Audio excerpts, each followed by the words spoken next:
everyone, and welcome once again to the Open Mic, Writers in Their Own Words, where every show I talk to writers about their work, the publishing industry, and how they do that magical thing that they do.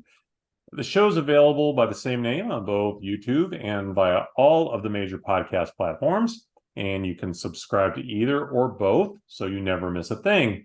As always, I really hope and suggest that you subscribe to both because I think you'll get a lot out of it. And hopefully by doing so, other people will also find the show. And I always think that's worthwhile because of folks like my guest today, who is a very talented and definitely an eclectic writer. Alan Orloff has a new book, Sanctuary Motel, which should be out by the time you're watching this show or listening to it if you're on the podcast platform. I've read it, and it is a fun, rollicking ride with a really memorable character with the great name of Mess. Alan's the author of a wide range of works, from some YA to dark noir, as well as a lot of mysteries and thrillers.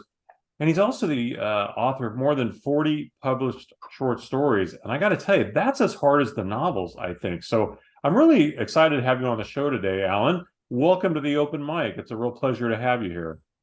Thanks for inviting me. I always enjoy talking about writing and the publishing business. Well, we're definitely going to do that. And let's start with the new book. I noted it, Sanctuary Motel, which I think comes out on the 24th. So yes, please do hold up a copy of the book. I got a chance to read an advanced reader copy, and I loved it. I really thought it was great. So thank you. For those who haven't maybe heard about it yet, give us the nickel tour of Sanctuary Motel. Sure. Well, the protagonist is a guy named Mess Hopkins, and he's about 30, 31, and he has been charged with running his parents' motel because they're off gallivanting the world. And while they're interested in the motel making money, he's more interested in helping others, much to their consternation. So he throws open the doors of the motel to those who are in need of sanctuary, whether they're escaping an unfortunate domestic situation, or whether they're homeless, or for a variety of reasons. And that's sort of the setup, and hopefully it'll be a series. I'm working on the sequel to it right now. In this first book, Sanctuary Motel, Mess takes in a mother and her son who are escaping what they believe is a domestic violence situation.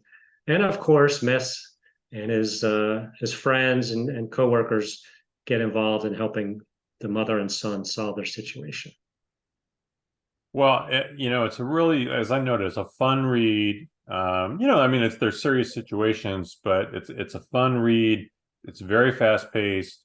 A lot of twists and turns, really enjoyable read. And so I'm going to really recommend to folks that, if you haven't checked it out, or, when the opportunity comes, check it out, please do so. And you noted it's the first in a series, correct? Yes. And so you're working on the sequel now. Anything you can tell us about that without getting yourself in some kind of trouble? It's more, this one shines a light on Mess's family. So we met Uncle Phil in the first book, and he's sort of the one who's still in town, kind of keeping an eye on the motel for Mess's parents. And he's sort of a rule follower, a stickler for trying to get things done right. And of course, he completely disagrees with Mess's philosophy of running the motel. So there's a lot of conflict in the first book, and that sort of escalates in the second book when a family member comes from the past and shows up, and everybody's not quite happy about that. So that's sort of the family member. We dreaded family member. I sort of the theme of this one will be families. You can't pick them, can you? Oh yeah, well, as we often say around here, family, the other F word.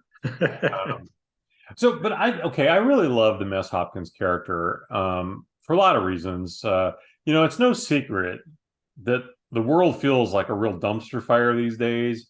And maybe it's always been this way, and we're just more aware of it now because of big media and, of course, social media. But I know as a reader, I'm less enthused about some of the darker stories that I used to read than I used to be. So it's one of the reasons I really love Mess, because he's not the usual former Navy SEAL or ex-cop or some other kind of assassin type guy who, has, copious martial arts skills and gun skills and all these things, who just happens to be wandering through small town America, solving everybody's problems. His primary weapon is his brain, and really more than that, things like empathy and compassion and kindness and thinking quick on his feet, all those things. I really love that because it's a different take from my perspective on the amateur sleuth character. Tell me a little bit about how you created Mess. Well, I'm really glad that you picked up on that because that is exactly what I was going for. You mentioned that I've written a lot of short stories. And in many cases, I use the short story form to explore some of the darker sides of crime fiction. So my protagonists are often unlikable people. The stories take more of a noir flavor and scope. And I finally said, I want to write a good character because, it takes 6 weeks to write a book? No, I mean, it takes a lot longer. So, 6 months or a year to write a book. And I don't want to get stuck writing a dark, unlikable character. Personally, I'm an optimistic, upbeat guy. And I wanted to make sure that that's the kind of character I picked for not only this book, but for this series. I think one of the blurbers said that heart's got there's heart in it and there's hope. And that's exactly the kind of character I was trying to portray with Mess. And I'm glad that it came across that way. I mean, it's always, you think you get it, but you're not quite sure until you get a lot of reader feedback. So I didn't really pattern him after any one particular do-good person, but I've sort of taken, as I've lived my life many years, I take bits and pieces of different people I know or characters and try to form that all into one. Of course, you can't have a perfect individual, so Mess has some flaws. He's a bit on the messy side, hence he gets his nickname.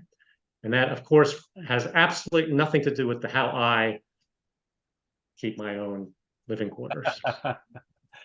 Well, like I say, and I'm certainly not denigrating the grizzled ex-cop, the Harry Bosch types or whatever. I mean, I love those too, but it's really nice to have something like this come along. And I'm starting to see a few more of these stories get some play out there in the world. And I really do think to some extent, it's because I think all of us are a little burned out on how rough the world is right now. I mean, you pick any day and the headlines just seem cataclysmic, right? And I'm a reporter and editor by trade, right. So I mean, it's my stock in life. So I really do enjoy getting away from all the negativity of the world and reading about a character, because I still love the mysteries. I love thrillers. I love crime fiction.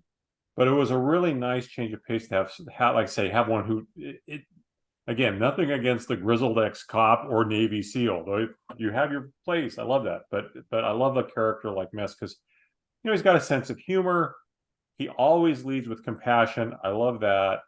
And I was going to ask this a little bit later, but let me go to it now since I just brought it up. I love the humor aspects of this, and I know you've written some other books that have some real focus on humor. How natural is that for you as a writer? I mean, is that something that you've always maybe wanted to write in that way, or does it come naturally for you, or is that a little bit more work? Well, first let me say that I hope my book provides a small sanctuary for readers to get away from some of the headlines, the nasty headlines in the world. As far as humor goes, it's funny you should bring that up because as a writer, I'm sure you're aware, we go out and we do events, we do book launch events, and I spoke to a community club last night, and my goal there is to try to be entertaining. So I try to be as funny as I possibly can. My second book was called Killer Routine, and my third book was Deadly Campaign. And both of those featured, and this might have been what you were alluding to, both of those featured a stand-up comedian as the protagonist. Now, in those books, they weren't super funny. I was more looking to examine that fine line between tragedy and comedy that A lot of our famous comics have been through, Lenny Bruce or Richard Pryor or some of those things, Robin Williams. So the books weren't super funny. But back then, it was 10 years ago, I thought, wouldn't it be fun if I developed 10 or 15 minutes of stand-up comedy of open mic quality, which means really bad comedy. So I did it for a while back then, and then just last night, I resurrected. I did the jokes, I updated them, and I did it. And I'm not sure that I killed, but I did get a few laughs, and it was funny. So people see me and say, "Oh, your books must be super funny," and I'm like, "Well, there is humor in them, but they're not what I would call humorous books. I mean, I don't go for like Donna Andrews. She writes funny books. So my books are mostly crime fiction, but there is a strong element of humor in there. So it does come, I would say it comes pretty naturally because that's I always go for the laugh. I'm not, in a social gathering, I don't talk a lot, but I like to, because everybody's talking, I'm thinking of that one line zinger that I can slide in there. Well, and I find it, almost ironic because you've also, as you noted in your short stories, and I know you've done some novels too that are also dark, more Yes, noir. I have. I guess first question I think is, well, okay, are we going to see more noir from you in terms of novels in the future? But also, how is that going back and forth between something a little lighter and something a little darker? I enjoy the variety. In fact, that's one of the great things about writing short stories is for my novels, as you pointed out, I've done both. Usually, though, my protagonists are good people. They're not bad people. So even though the story might be dark, I try to write my heroes, my protagonists as heroes. But again, in the short stories, I can experiment with noir characters, really bad people doing bad things. I can explore different structures. So I use the short stories as sort of a palate cleanser for some of my novels. Now, the next novel will be a Mess Hopkins novel, and that'll be out a year from now. And then the third book in this contract will be out in October 2025, and that's a caper novel. So it's kind of lighter but still crime. So and I've as you mentioned, I've written eclectic things. I have a horror novel that I've written, and it's good for me because it gives me a variety and I can explore what I want to explore. My agent, it's not so great for business because I'm jumping around different readerships and so on, but whatever, that's how it is. Well, and it is interesting. Now, I've had this conversation with other writers too, because the industry as a whole tends to want to pigeonhole writers, and especially if you've had success in something. If you've had a successful mystery novel, they want you to keep writing mystery novels. If you've done horror, et cetera, et cetera. Maybe follow up on that a little bit. I'm sure your agent and probably your publishers are like, Alan, look, you're good over here. Why do you want to do this other thing? That's exactly right. And then even the YA, because the YA is sort of a different readership too. Right. And I've done all these different things, and I've had some critical success with them. So I don't. My publishers, there's always sort of that okay, what are you going to write next, Alan? And I have to kind of balance what I really want versus what they think they want. And I think it goes back to when I was a kid and I would go to the library or the bookstore to pick out a book. I didn't really go by genre. I went, and I'm not sure the bookstores or libraries were separated as much as they are now by genre. It was just sort of fiction. So I would go and I would pick out books that look good. So as a youth, I read a lot of science fiction, mostly a lot of science fiction. I read a lot of horror. I didn't really start reading crime until I was in my 20s. And I started reading, I was living in Boston. My boss said, "Do you like to read, Alan?" And I said, "Yeah." And he said, "Well, there's this great Private Eye series that takes place right here in Boston." And of course, that was Parker's Spencer series. Right. And I just read every book. I love those books. And in reality, every book that I've written is really a Spencer book in disguise. So I have the main character, I've got a sidekick or two. They go around asking questions, just like Spencer, sort of, he claimed it was aimless, but there was some sort of plan to his plotting. But that's so in my head, they're all Spencer books, and they're not so separated by genre. And I know this makes no sense to the lay reader who says, "Well, this one's clearly thriller, this one's clearly a mystery, and this is a PI novel." In my head, they're not that dissimilar. Well, and I think it always goes back to to me, and what for me is the primacy of character. You can fit great characters into lots of different genres and plots, but man, to me, that's what you have to have. You have to have a great character or great characters, because then I think they can fit in all kinds of things. Right. You can be a great character, and I'll follow him or her anywhere because I'm interested in the character. I'm interested in the voice too, the voice and the character. Absolutely. That's how I pick my books to read. Well, with all that, do you have a favorite genre that you like to stay in more than others?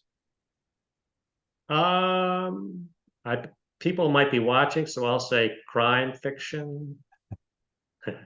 No, but I wrote that one horror novel that I did mention, and I enjoyed it. And I've read some other manuscripts that hopefully will see the light of day, maybe under a different name.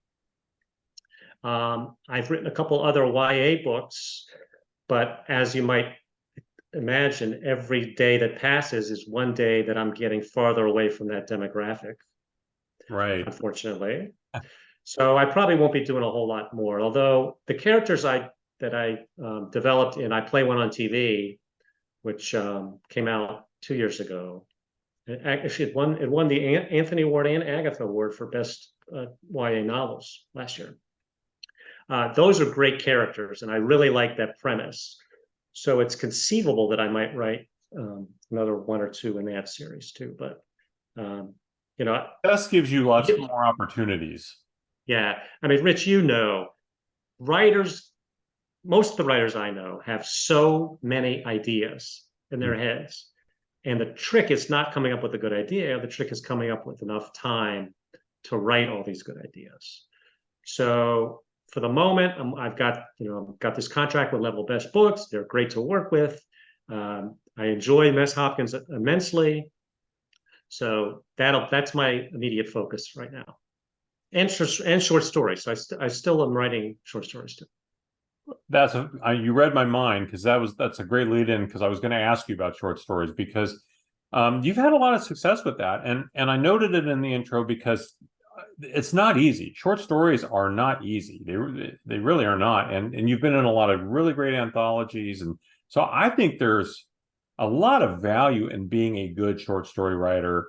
How is your approach working on short stories in comparison to working on novels? And obviously I know length, but I mean, is there a different mindset you bring to those, or any kind of way that you approach them that's different? I mean, tell me a little bit about that. Sure. It is a different mindset. In fact, when I started writing, I was just writing novels. So I wrote 3 or 4 or 5 manuscripts before I even considered writing a short story. But I looked around, and a lot of my writer friends seemed to be having so much fun writing short stories. I said, well, this is great. So I had some downtime. I said, I'll try it. And I worked it, and it came out, the first ones I wrote came out pretty good. So I said, this is a lot of fun, because as I said, it gives me a lot of opportunity to try out different things. Now, there's a great short story writer named Barb Goffman. I don't know if you've ever met Barb. And she says that in a short story should be about just one thing. So whereas a novel, you have themes and all kinds of subplots and a multitude of characters, in a short story, and it's not exactly one thing, but if you think about what one thing are you trying to convey with this short story, whether it's a plot thing or a character thing or a theme or a great twist, whatever. And that has really helped me sort of define, when I write a short story, I sort of say, all right, what's my one thing? And that's what I write to. So and I think Poe said, every single sentence has to apply to what the story has to relate to the story, or doesn't belong in the short story.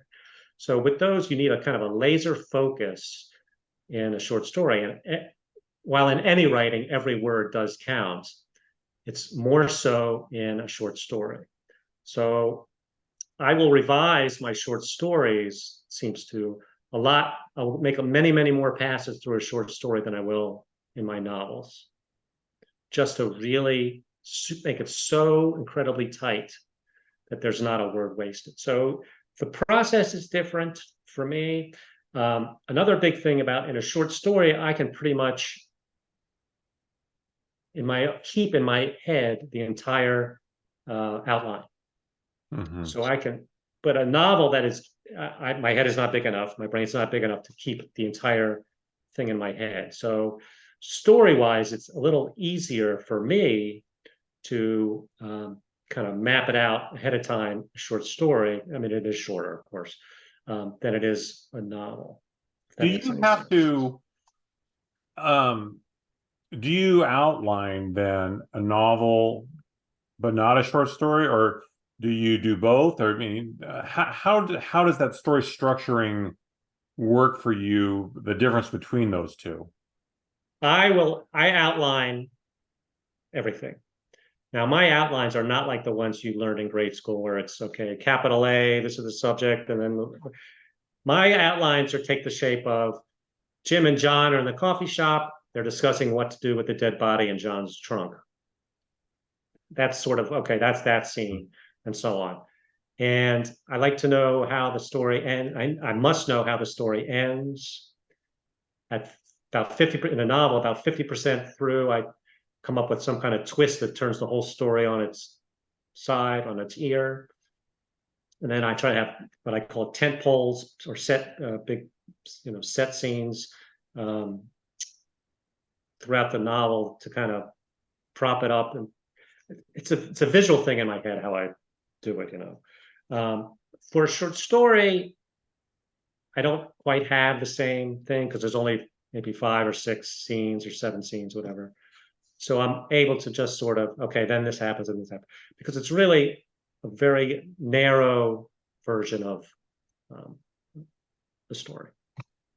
I've known some writing instructors and read in some of the craft books, the theory that if you're a new writer, starting off with a novel is too big of a leap. That short stories are a great way to teach yourself to some extent how to develop the process of writing a novel. Now, I think it's individual for everybody. I would never tell Stephen King how to go about doing something, or anyone else for that matter. But I'm curious about that. What do you learn from the short stories, or what have you learned in the past from your short story process that has benefited your novel writing, or have you at all? Yeah, that's an interesting question. I think some of the revision techniques that I've used for the short story, I need to apply those more to the novel, because as I mentioned, I'd like super, super tight on the short stories, and I really should revise my novels just as much, because the scene, it should be as tight as possible. And I think I'm pretty good at doing that. I don't think I write with a lot of flab, because I hate to write description. I don't know if you noticed, not a whole lot of description in the books. And I think too much description bogs down the pacing. Mm-hmm. And as you mentioned, that's sort of what I like to get. I like a quick, entertaining read that the reader reads it and says, oh, this was a lot of fun. This is very good. And then they think, oh, you know what? There was sort of a theme involved. This guy's a good guy, should help other people, so people should be more compassionate. Or, you should, even though you're stuck with your family, they're your family. You got to be compassionate to them, or whatever the message is. But I don't force feed it to anybody. So I think that's one lesson with the short story. Of course, I I never took any creative writing classes. I'm an engineer and a business guy, and I never took English classes in college or anything. So I'm still, 10 books in, 50 stories in, I'm still not 100% confident with my actual prose writing. And you might think, well, gosh, you've written so much. Well, yeah, I have, but I'm still a little bit unsure at times. And I think you have to write, sentence by sentence as well in a short story as you do in a novel. So I think there's a lot of overlap as far as, if I work on stuff in a short story, I can then apply it to my novels and vice versa. Well, it's funny. I was just talking to a writer, one of the earlier shows, and I realized I had never asked this question before, which is kind of crazy given how long I've been doing this. But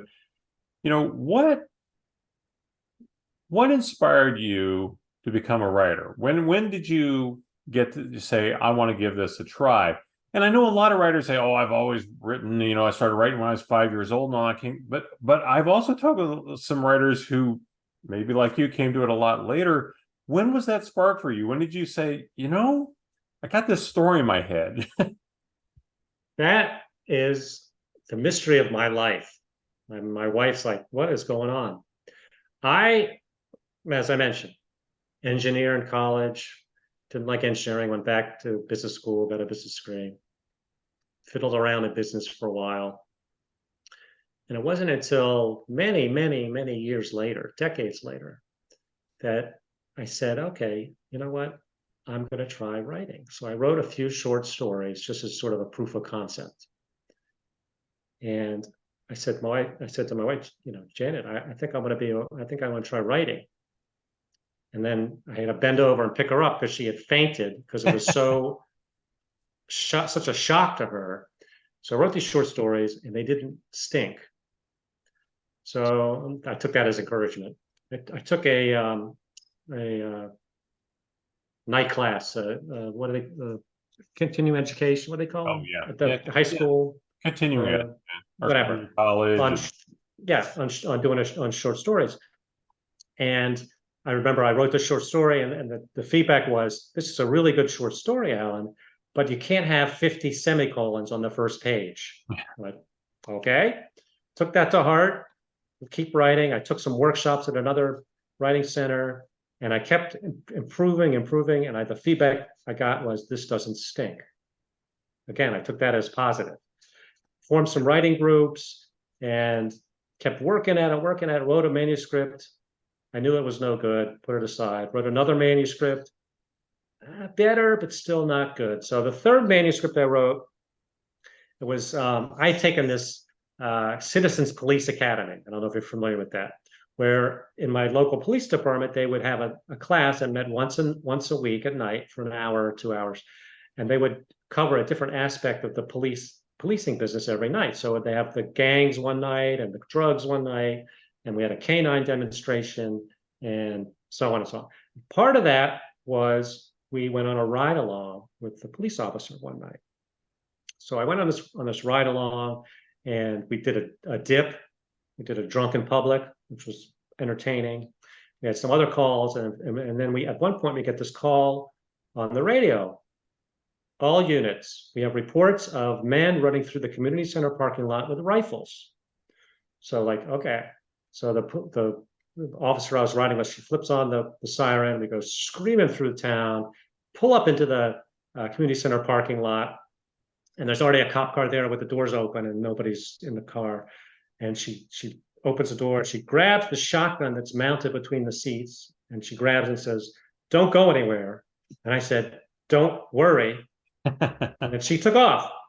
And there I am in the parking lot by myself in this abandoned cop car under the lights. And there's people running around with rifles. So I slink down in the seat until I just had my eyes above the dashboard.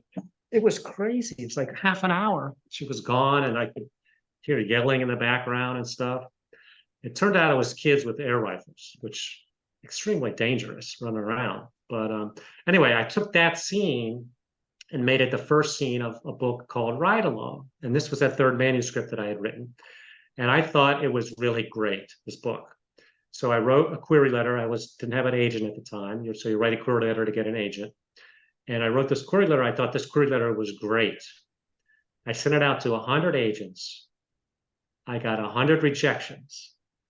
And I learned that my definition of great did not match the agent's definition of great. So I kept working. My fourth manuscript, I got an agent. The book didn't sell. He said, I got the impression he wanted to work on nonfiction and not do fiction anymore, because he said, Alan, I want to work on nonfiction and not do any fiction anymore. So I wrote another manuscript, queried it, got an agent, and that one sold. That was my first published novel. So it took a while once I decided to start, but I didn't start until, I don't know when I was in my 40s. And I never wanted to write. However, I was always a huge reader. Yeah. And that, I think, is key. I mean, I read a lot of books. And I think that that is sort of, I've got to the point where, you know what? I can do better than this. Some of these people out there. Well, it's really interesting, too, because, to be a good writer, we've always heard you have to be a good reader.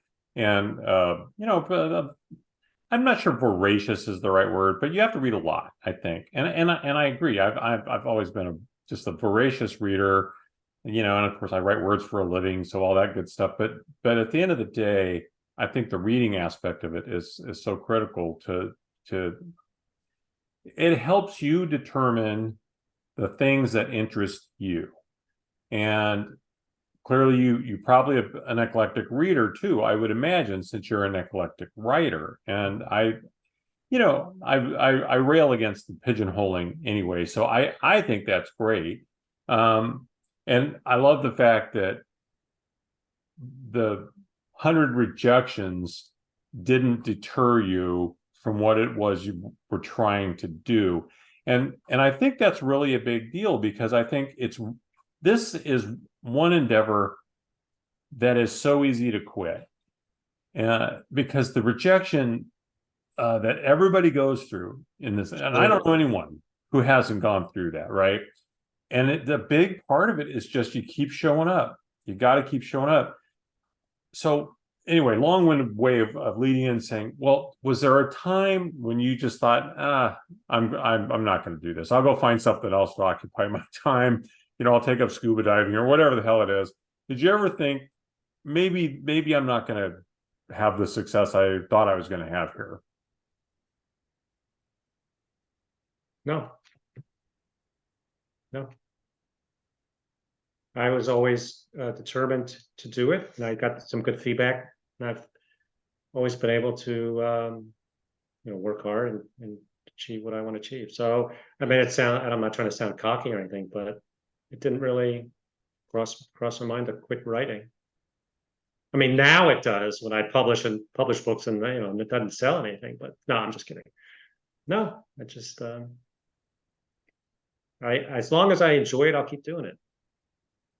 Well, now see, and that's great. See, I ask a lot of these things because I think they're things that people need to hear. I'm going to make the presumption that a lot of the folks who tune into this show are somewhere on that stage, right, of beginning to early. And again, like I say, I know often the sense of failure that comes with this. Yeah, well, I should point out that I do not rely on my writing to make a living. Right. My wife is she supported us our entire marriage, so she's been the primary breadwinner. So that has allowed me to pursue writing without feeling the pressure to make a lot of money at it. So I realize not everybody is in that position. So yeah. I realize I'm extremely fortunate for that to be the case. Absolutely. Well, I want to circle back to a little bit. Something I was going to ask you a little bit earlier, but maybe it fits better now anyway. You noted you're an engineer. I'm married to an engineer, by the way, so I understand that mindset. But you've also done so many things. You've had a very long and eclectic working career. And I'm curious about what maybe having that kind of an eclectic working life, how that impacted your writing, and especially because you now are such an eclectic writer. Are those two connected in that regard? Well, I think maybe the connection is I get bored easy and I have to flip from one thing to the next. But people are often surprised. They say, "Oh, well, you were a business guy. Is there a lot of business in your books?" And I'm like, well, no, not really. Well, you're an engineer. There must be a lot of technical stuff. And no, not. I mean, there was in Pray for the Innocent. There was a little bit of technical stuff, but for the most part, my books are about sort of everyday people, which that's who I am, right? I'm just an everyday guy, thrust into extraordinary circumstances and to see how they react in that crucible. So I'm not sure that I mean I'm 100% sure that the various experiences I've had in life and in the various jobs I've had and so on informs my writing. I just can't really point to, well, this book is about that one time that I was working for GE as a manager and we had to learn how to use forklifts in case there was a strike or something, and which I did. I learned how to stack washing machines, three up top with a forklift, which was a lot of fun, much more fun than anything I did on my other part of my job there at GE. But I haven't written a scene yet that has a guy driving a forklift. Maybe I will, but I don't know. Well, you also noted that some of your work has won awards, and actually a lot of your work has won awards or been finalists for awards, which is awesome. I'm also curious about maybe what impact that has on you as a writer. And I ask because I won a conference award one time. Something I submitted at a conference won a best of conference thing. And I was sure I am on my way. See, they have recognized my genius and agents will be lining up. And this is the guy that, won this award. And he certainly deserves a 3-book contract and let's get rolling. And all I can say is wrong. None of it happened. And so, I don't know how it affected me other than just it was a little bit of slap in the face reality of, okay, nothing is guaranteed ever. You just have to keep, pushing along. How is it for you? Has that level of success, did it have any impact on you and your writing from that point forward? I've been very fortunate, as you mentioned, to be nominated and to win, a handful of awards. And it's always great to, get the recognition from your peers and from readers and so on. So it's been great winning awards, very exciting. It's an honor just to be nominated. And it's always great to be in the company of other really great writers. But, it's just, you're right. I don't know that for many people, those awards translate into much greater sales or movie deals, or I mean, sometimes they do, and maybe I do get placed on panels at these conferences. Maybe people look at the bio and are influenced by it, but it doesn't. It certainly does not affect when I sit down at the keyboard and type. Not at all. It doesn't enter my mind whatsoever. It has no effect on my writing. I really can't point to. I mean, maybe the publisher signed me because I have the awards. I don't really. I couldn't say, but it's not. There's certainly not a direct correlation that I can point to that says, "Oh yeah, he's won these awards and X, Y, Z has happened." But it is nice, and I do love getting the recognition. Well, I have some friends who've had books on the New York Times bestsellers list, and they said the best thing about it is you always, for the rest of your life, are a New York Times bestselling author. It doesn't matter if you never have another book. Yes. On the NYT list, you are a New York Times bestselling author. So you will always be the winner of a Seamus or an Edgar or what have you, right? You do it once, that is in your bio. So Yeah, it'll be I on. cover politicians for a living, and they'll always tell you we claim our highest title forever. So if you were a senator or the Senate pro tem or assembly speaker, whatever, the rest of your life, that's how you're introduced. So, there you go. I won second place in the long jump in sixth grade field day. So that's forever. I am that second place winner. Absolutely. Absolutely. I am the runner up forever. What's the best writing advice that you have received in this time that you've been doing this? And maybe conversely, the worst. Do you remember either of those? Someone said, don't give up. And everybody says, don't give up. And I think that's mostly true in the broader sense. But I think there are some individual scenes or books, perhaps, or stories that don't work. And it's good. It's okay to put those aside and move on to something else. So I will say, persist. What's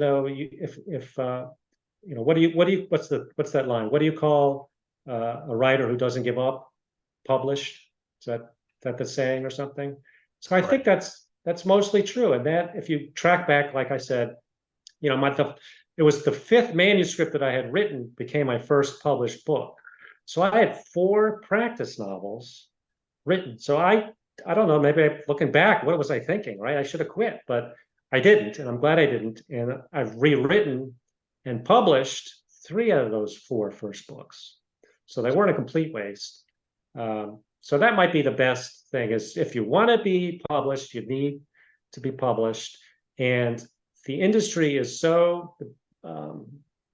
books are so subjective that what you might think is a great book, like I did for Ride Along, it might not be a good book.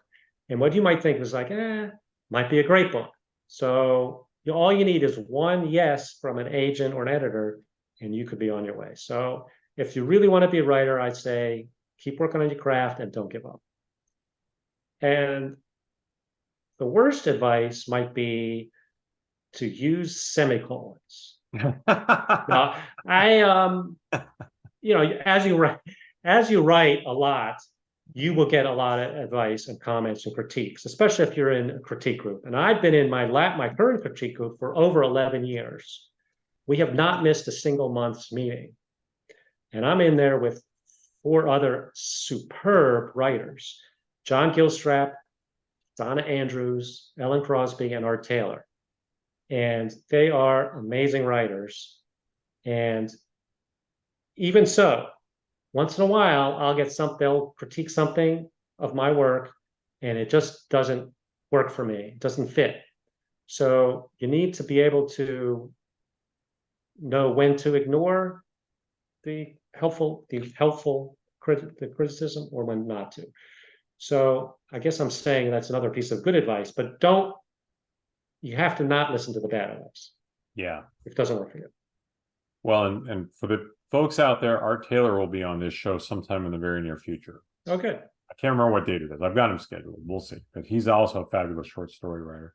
Yes, he is. He's great. Well, I always like to end the show on something that I hope is a fun question. I mean to be a fun question. If you've seen any of the shows, you know what's coming. I offer you, let's just say I have the magical ability to put you together for dinner, a drink, what have you, with one of the following 3 people. Who would you choose and why? And the options I'm going to give you are great Lucille Ball, William Shatner, or Sean Connery. One of those 3 I could put you together with. Oh, what a choice. What a choice. I just watched From Russia with Love the other night. So I've already spent time with Sean. And I've seen Lucille Ball. I've watched every I Love Lucy episode 50,000 times as a kid. And I can't eat those chocolate things without thinking of assembly line. But I am a big, big, big Trekkie. So I will say William Shatner. I loved him. He's my James Kirk. I liked him in T.J. Hooker, right? Who knows? Yes. T.J. Hooker, that's a pull, right? I didn't watch, what was that, 9/11 show? Or what was that show I did? The next one? I don't know I didn't watch the other one. Boston Legal, he was in, right? Oh God. So I would pick Billy Shatner. And now he's been to space too, so we would totally have something to talk about. Awesome choice. Also, on one of my very favorite Twilight Zones ever. Yes, Absolutely. the plane, right? Yeah, yeah, Absolutely. And yeah. I remember Shatner when I was in junior high school. Our teacher, and I don't remember which class, showed us a film. It was on career choice or something like that. And he must have been in a down period of his career because making films for 12-year-olds or whatever. But he played 6 different characters, and one was a hard driving businessman, and one was a soft spoken farmer, and I remember for some reason, right? And I remember that it was William Shatner. I have no idea why that has stuck in my head for these have this half century since then. But it has.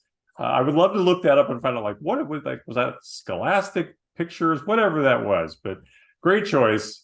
Well, he knows how to emote. He knows how to emote. He has done the very worst cover of Rocket Man ever done in the history of the world. But he is shameless in the best possible way. Yes, that's right. He'll do anything, and he owns it, and he's like, good for him, man. Every bit of it. And I know how much George Takei seems to hate him, but I've always admired his incredulousness at why Takei hates him so much. He just goes with it. I've seen them on talk shows, and it's clear. It's very sincere on Takei's part. He hates him, and it's like, and Shatner just rolls his eyes with it, or I should say, shrugs his shoulders with it, and just goes. He's like, I'm just me, right? I just do what I do, and I find the guy hilarious. I've always loved him. I would love to have dinner with him one night. I'm not sure I'd want him over to visit for the weekend. Yeah, that's true. That's true. He's and plus he's getting up there now. I think he's in he's maybe his late 80s now. I can't even remember how old he is. Anyway, Alan Orloff, thank you so much for joining me on the show today. I'll say it again, if you when Sanctuary Motel comes out, which it will be out by the time this airs, grab a copy. I think you'll love it. It's really great piece of work. Appreciate you getting me an arc to read beforehand. That was really great. I really did enjoy it very sincerely. And I hope this wasn't too painful for you to come on the show today and share all your insights with my audience. So thank you so much. I'm going to remind everybody, the way I do every time, if you haven't hit subscribe on either YouTube or on the podcast platform you're listening, please do so. If you can leave me a review, that'd be great too. It does help other people find the show. And, look, if you know someone who's an aspiring writer, or if you are, this is the show where you can get some really good insights from people who are doing it quite well. And, it's a hard business. So a little free advice never hurt, right? Especially if it's good advice. So we were just talking about good advice and bad advice. This is good advice. You want to pay attention to what folks like Alan have to share with you. So, Alan, thanks again for coming on the show. Thanks so much for having me, Rich. Absolutely. And as always, I'll leave you with a final thing. Tomorrow, it is not promised to any of us, so please make today count. Until next time, I'm Rich Eisen. This has been The Open Mic. Take care.